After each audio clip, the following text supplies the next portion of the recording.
Hello friends, how are you? This is Gloria Parra. Today I'm bringing you a new layout, a new process video, this time for Simple Stories using their fabulous new collection.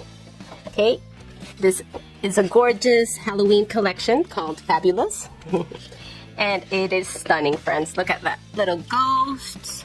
We have vines and pumpkins. I love this color palette.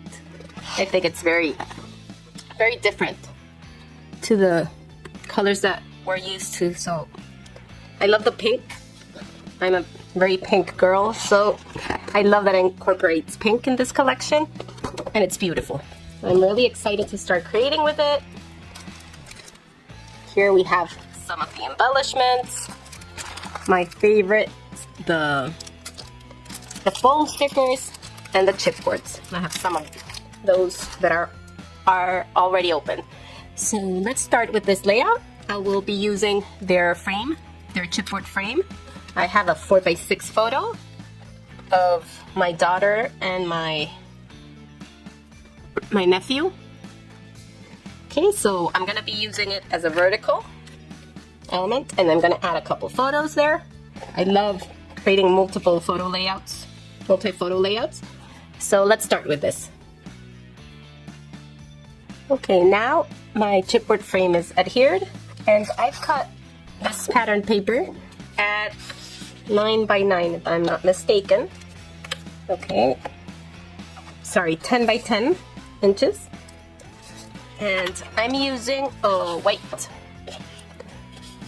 color vibe cardstock. I love this cardstock, so I'm going to use that one as my base. And I'm going to create a little frame with these two pattern papers, okay? I will have my main photo here.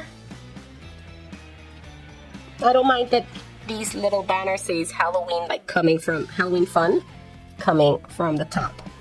This is intended to be this way, but I think it works, and we can make it work, okay?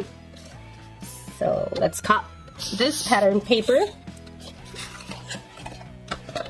at 9.5, so we can get a little border. This is my favorite trimmer. I've had it for many years.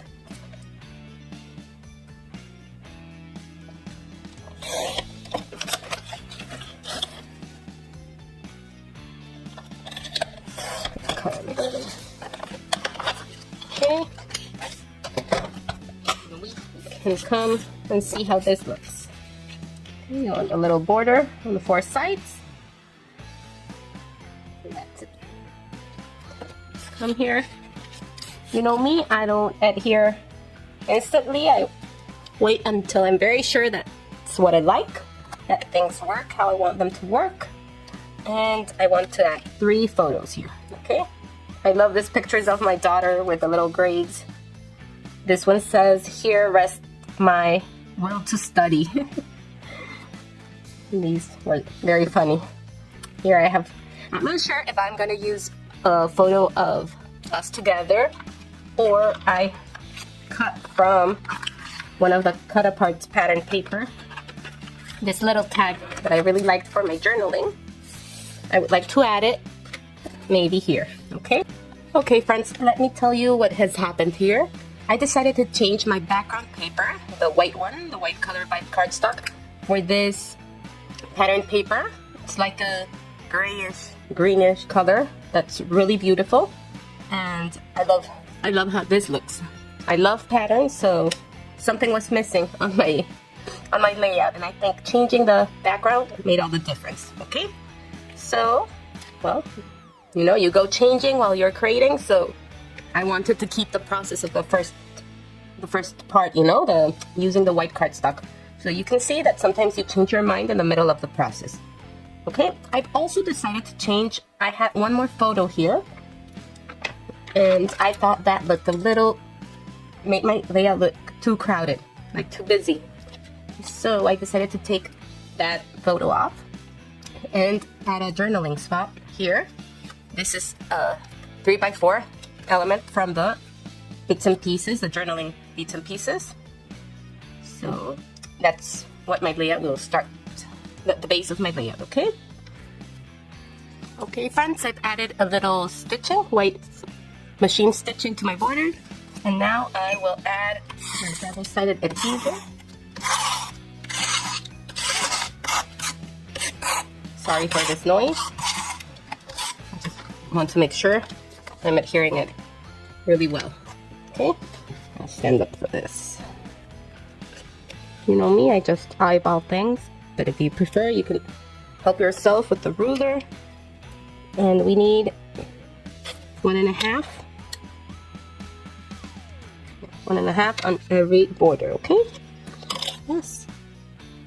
Perfect. Okay, so I've added 3 borders here. I have a long one, the border sticker, and 2 shorter ones, okay? I'll give you the measurements just in case you are replicating this. I have a 10 1/4 for the black one, and the green one is 9 3/4. Okay? And these sticker one is 11.5. So we have those measurements. We're gonna put it here, create our little shelf for everything to have a place where to land. And we will adhere it there. I think I want to add some foam adhesive to my, I ran out of adhesive now. I'll have to go and get some. Okay, I've added my foam adhesive on the back. If you prefer to keep it less bulky, you don't need to add this, okay? I just love the dimension this adds to my layout, but it's not necessary.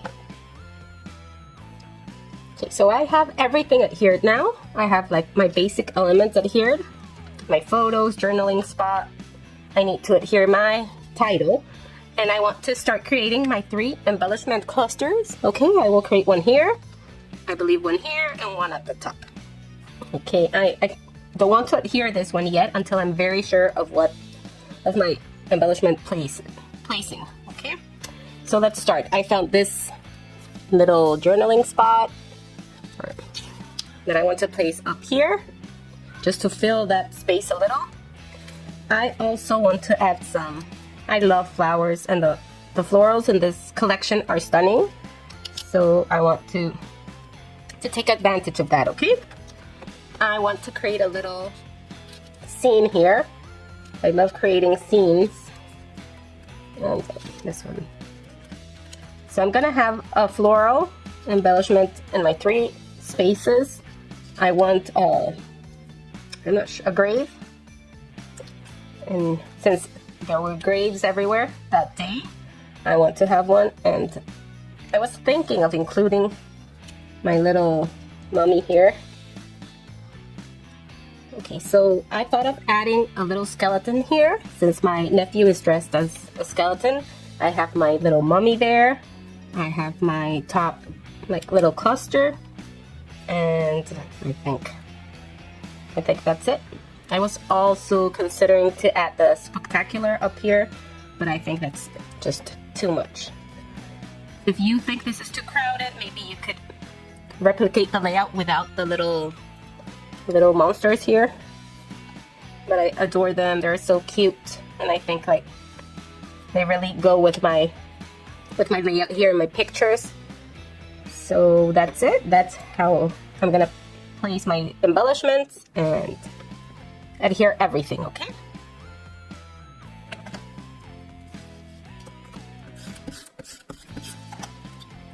Okay, so I like adding different dimensions, right? Like creating depth on my layouts. So that's why I like adding some raised up, some flat embellishments, and that way you can create, you know, that impression of depth on your layouts. Okay, I'm gonna add some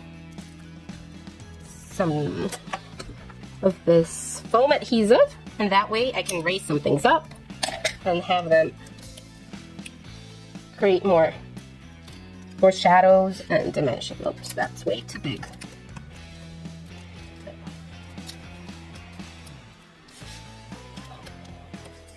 And this one can be raised as well. Isn't this mommy cute? doesn't spook at all, right? It is cute and sweet. So that's my little mummy there. You can move this floral a bit to have it show more. That's why I don't press my embellishments until I'm really done and happy with it, because I like moving things around. Okay friends, I have everything adhered now, and I'm just adding some small elements that I want to, like little sprinkles, to finish my layout. I was thinking of adding the little chipboard bats and the little bird there. It has one, but I really like what the chipboard brings. Different texture and just like a different kind of finish, right? And here I have a little bat as well, a chipboard bat, and I wanted to add that. And I think this layout is done. I will add my journaling here, maybe the date or some small fact over there. Okay friends, this is my layout done. I love the end result.